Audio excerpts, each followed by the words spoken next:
Jalen Duren, there's a question you actually asked him about planning to shoot more this season. Um, we've seen all the off-season videos. I got yelled at for posting them because people are like, "Hey, Andre Drummond territory, what are you doing?" I'm like, Oh I'm not yeah. not falling for this again.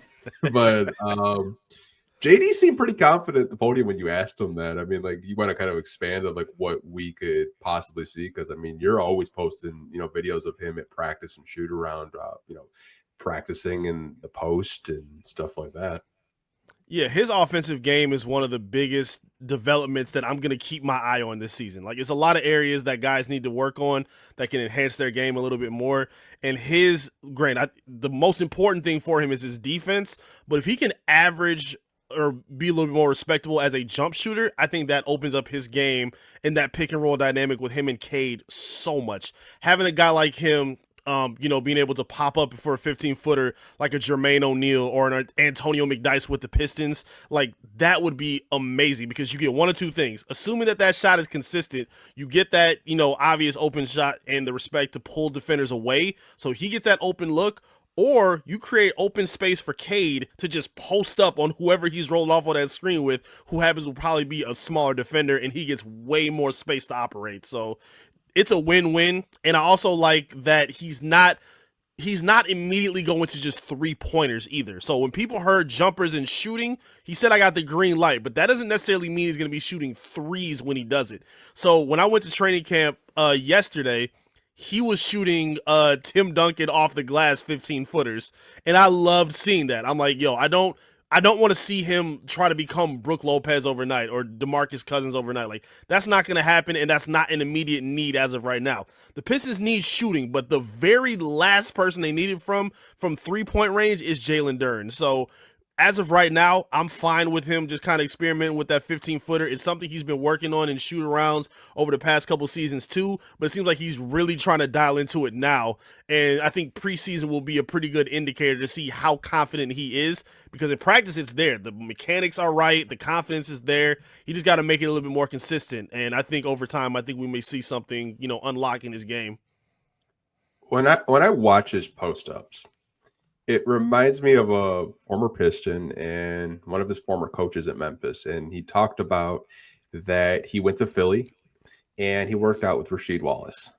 Yeah, You can kind of see just like when he's going to post up, you can tell he's been working with Sheed. Just the way his mechanics are, the way he's just banging down low in the post, and I mean, who better to learn from Rasheed Wallace? Because like before Rasheed absolutely. got to Detroit when he's in Portland or even Washington Bullets, I'm dating myself there. Like Rasheed was a bucket in the post. And I absolutely love that he was like working with Rasheed. So many Pistons fans are saying, go work with Sheed, go work with Sheed. You can kind of tell, like just in the the videos you took, and the videos this summer, you can definitely tell he's been in the gym with Sheed because that shot looks really good. It definitely does. She was so ahead of his time. And again, knowing that they had that connection dating back to Memphis as well, and they've basically been able to keep that chemistry moving forward up to this point is absolutely huge for him. Even in his personality, like she was a goofball on the court, he was fun. And JD has that exact same personality as him, which is really cool.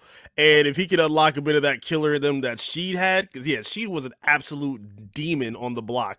There was nothing you could do. When he was raising up with those long arms and fading away back, there's nothing you could do about that.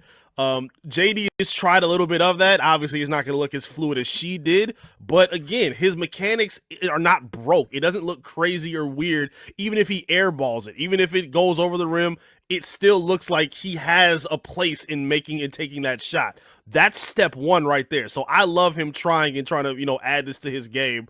Because again, it would make the team that much more dangerous and himself as well.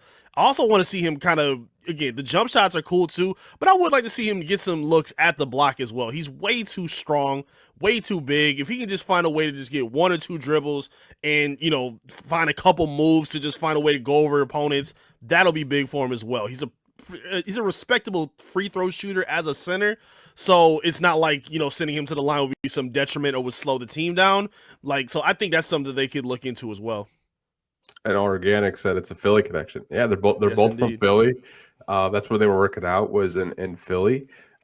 So I'm not surprised that they worked out. The fact that they did, I was actually really happy with because I think a lot of us are like, man, you got to work with like McDice, you got to work with Sheed, you got to work Mm-hmm. with Ben, all these greats. But man, I'm really excited to watch a preseason game. I think Monday the 6th is the first game against the Grizzlies. So Yes, sir.